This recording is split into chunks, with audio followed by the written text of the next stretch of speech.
దినములు చెడ్డవి గనుక సమయమును పోనీయక సద్వినియోగం చేసుకొనొచ్చు అజ్ఞానుల వలె కాక జ్ఞానులుగా ఉండునట్లు జాగ్రత్తగా చూచుకునుడి. ఇందు నిమిత్తం మీరు అవివేకులు కాక ప్రభు యొక్క చిత్తం ఏమిటో గ్రహించుకునుడి.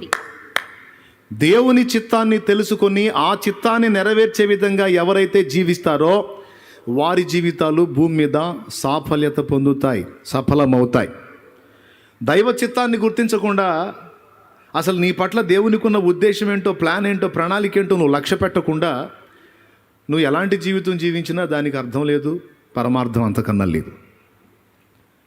నేనైతే దేవుని కలుసుకున్న తర్వాత, కాస్త దేవునికి దగ్గర అవ్వటం మొదలుపెట్టిన తర్వాత, నేను ఇప్పుడు భక్తి సాధనను గురించిన మ్యాటర్ చెప్తున్నానండి, జాగ్రత్తగా వినండి. కలుసుకున్న తర్వాత అసలు నా విషయంలో నీకున్న ఉద్దేశం ఏంటి నాయనా? ఇంతమంది మహానుభావులు ఉన్నారు, పురుషోత్తములు, పురుషులు. నన్ను ఎందుకు పుట్టించావు తండ్రి?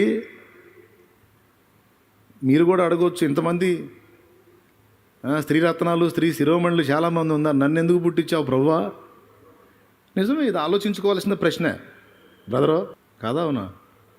ఎంతమంది పురుషులు లేరు? నేను అవసరమా దేవుడికి?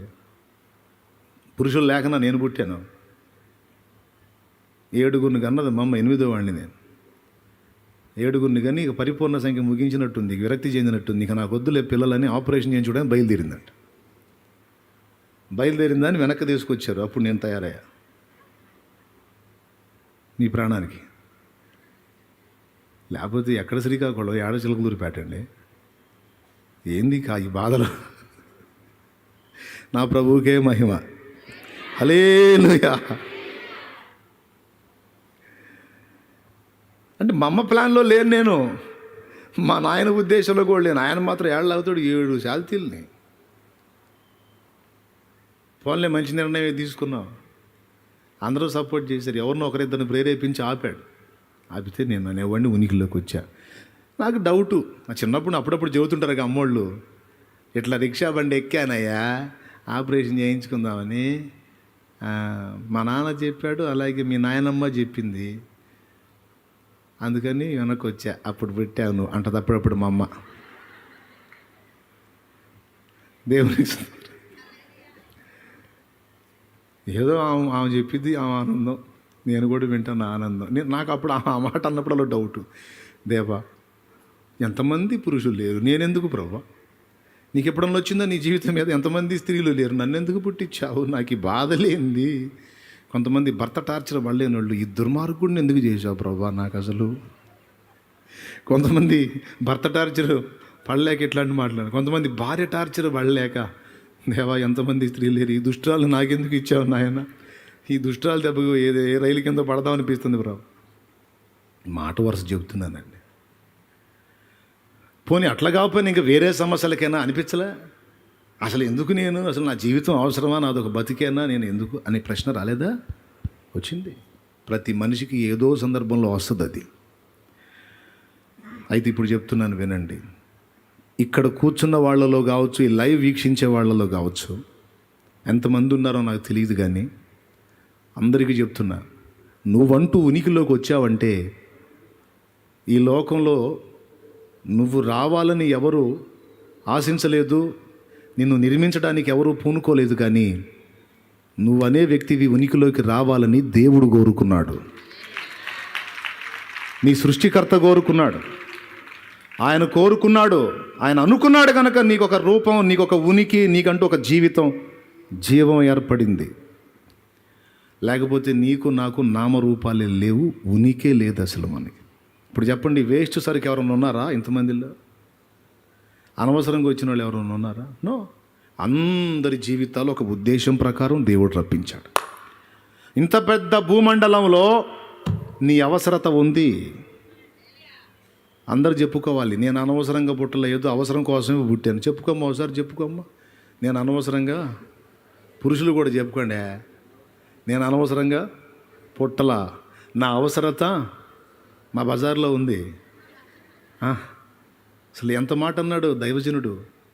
ఒక దైవజనుడు చెప్పిన సూక్తిది. నీ అవసరత ఈ భూమండలానికి ఉందన్నాడు. మనమేమో బజారు కూడా లెక్క చేయదు మనల్ని అనుకుంటాం. మనం ఏముందో ఆయన చూపించుకుంటాడు, ఆయన నెరవేర్చుకుంటాడు, ఆయన చేయిస్తాడు నీ చేత. నువ్వు గుర్తించాలా ఏంటంటే ఏదో పుట్టాను, పెరిగాను, తింటున్నాను, తిరుగుతున్నాను, గడిచిపోతుందంటే నీ లైఫ్ వేస్ట్ అయిపోయింది. అవివేకులు కాక వివేకులై ఉండి ప్రభు చిత్తం ఏంటో తెలుసుకోవాలి. ఆయన చిత్తం తెలుసుకోవాలి. ఒక దర్శనం కలిగిన జీవితం జీవించాలి. ఒక విజన్, ఒక గురి, ఒక లక్ష్యము కలిగిన జీవితం జీవించాలి. ఎప్పుడైతే నువ్వు దేవుణ్ణి కలుసుకుంటావు, బాగా విను, దేవుణ్ణి ఎప్పుడైతే నువ్వు సమీపం అవుతావో, దేవునితో ఎప్పుడైతే ఏకాంతంగా కలుసుకొని దేవునితో మాట్లాడటం, దేవుని మాటలు వినటం మొదలు పెడతావో, దేవుడు తప్పకుండా నీకు 3 సంగతులు చెప్తాడు. మొట్టమొదటిది, నీ పట్ల ఆయన చిత్తం ఏంటో ఆయన నీకు బయలుపరుస్తాడు. నీకంటూ ఒక భారాన్ని ఖచ్చితంగా ఇస్తాడు. అసలు నాకు ఏ భారం లేదంటే అసలు నువ్వు దేవుణ్ణి కలుసుకోవాలా. బ్రదర్, అసలు నాకు ఏ భారం లేదు బ్రదర్ అంటే అసలు నువ్వు దేవుణ్ణి కలుసుకోవాలా. దేవుణ్ణి అంటూ నువ్వు కలుసుకుంటే, నా చెల్లి, అన్న, అక్క, తమ్ముడు, దేవునితో నీకు సరిగ్గా వ్యక్తిగత అనుబంధం ఉంటే ఖచ్చితంగా నీకు 3 వెల్లడి చేస్తాడు. మొట్టమొదటిది, నీ పట్ల ఆయన చిత్తం ఏంటో నీకు చెప్తాడు. ఏ విషయంలోనైనా సరే ఒక విషయంలో నీకు భారం ఇస్తాడు, గురి ఇస్తాడు, ఒక దర్శనం ఇస్తాడు. ఇదిగో ఈ దర్శనం నెరవేర్చడానికి నువ్వు ప్రయాసపడు. ఇది నీ దర్శనం, దీన్ని సాధించాలి నువ్వు అని నీకంటూ ఒక దర్శనాన్ని ఇస్తాడు. ఏదో ఒక విషయంలో భారాన్ని ఇస్తాడు, బాధ్యతనిస్తాడు. ఈ రెండిటితో పాటు దానికి సంబంధించిన వాగ్దానాలు కూడా నీకు ఇస్తాడు. Praise the lord. జాగ్రత్త, పొదుపు కొట్టండి, గట్టి కొట్టమాకండి, ఎక్కువ శక్తి వినియోగం కాకూడదు.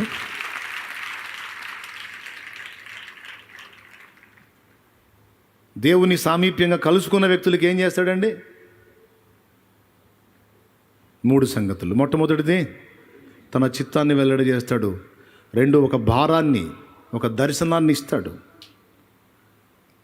ఏసన్న గారు, నీ దర్శనం ఏందని అన్నను అడుగుదాం.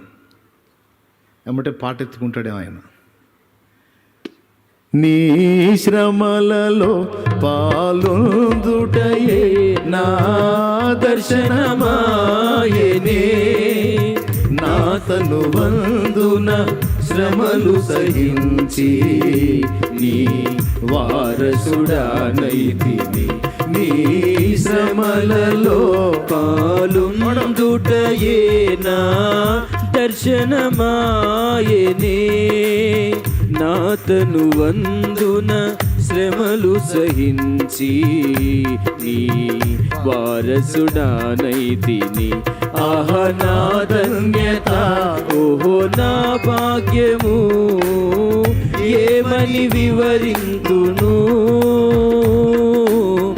ఏమని వివరింతును. ఆహా నా ధన్యత, ఓహో నా భాగ్యము, ఏమని వివరింతును, ఏమని వివరింతును. దేవునికి మహిమ.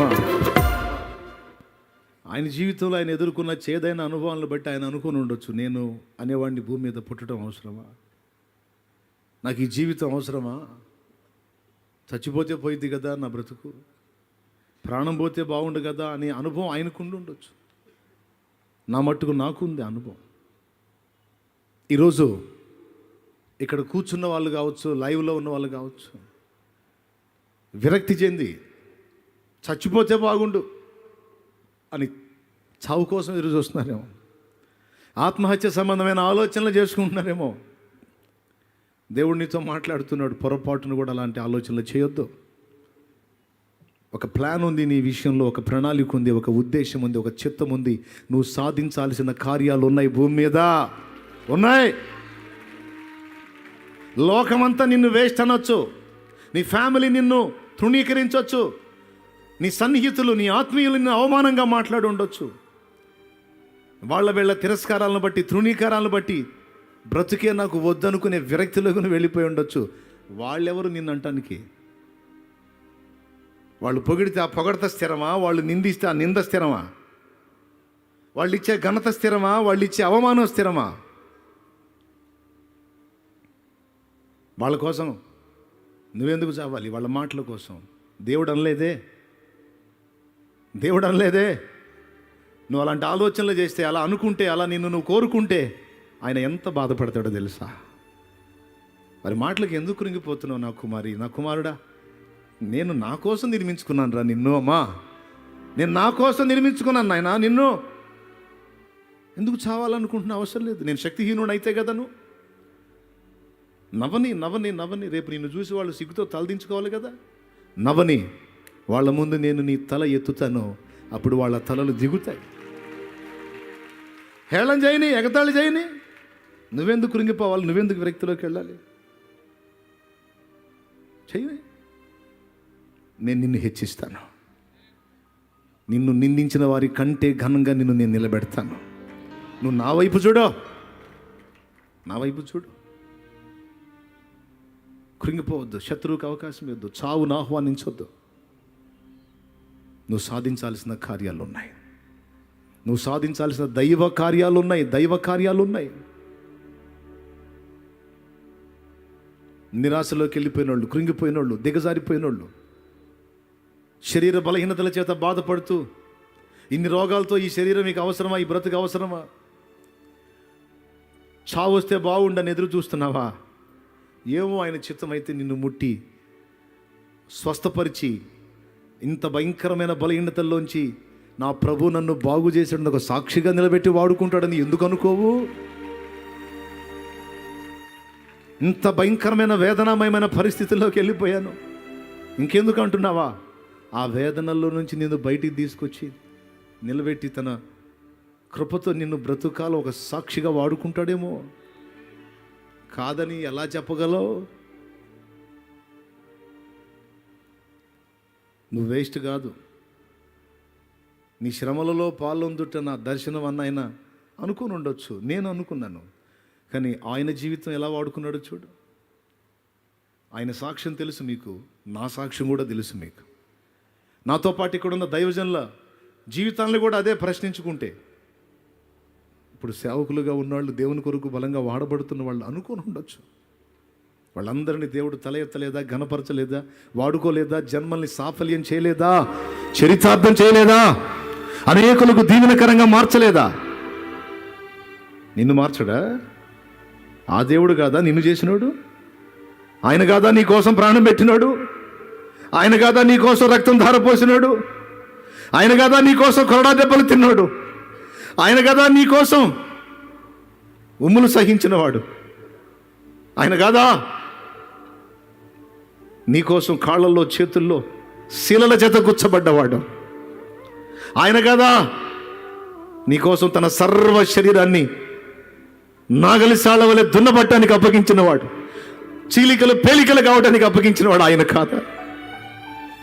ఇంతమందికి తోడై ఉండి ఆయన వైపు చూచి ఆయన హత్తుకున్న వారిని ఆశీర్వదించి వాడుకున్న ఆ ప్రభువే ఈరోజు నీతో ఇస్తున్న వాగ్దానం, నిశ్చయముగా నేను నీ విషయంలో కూడా అలాంటి కార్యాలు తలంచి ఉన్నాను. నీ విషయంలో కూడా ఈ కార్యాలను నేను తలంచి ఉన్నాను. నిశ్చయంగా అవి జరుగుతాయి, జరిగిస్తాను నేను అని దేవుడు నిన్ను పిలుస్తున్నాడు. నిరాశలో నుంచి బయటికి రా, కృంగుబాటులోంచి బయటికి రా.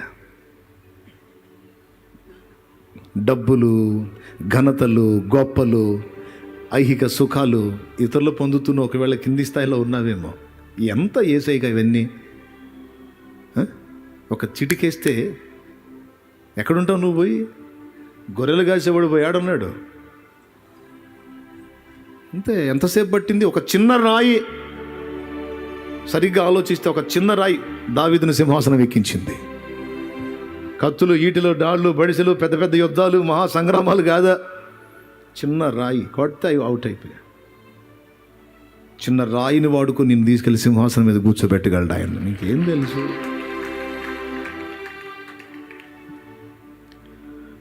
నా దేవునికి సమస్తము సాధ్యమే. ఆ దేవుడే నీ దేవుడు కూడా.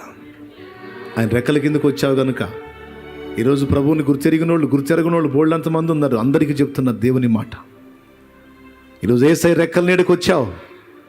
నీ చరిత్రను ఆయన మార్చబోతున్నాడు, నీ జీవితాన్ని ఆయన మార్చబోతున్నాడు. హల్లెలూయా.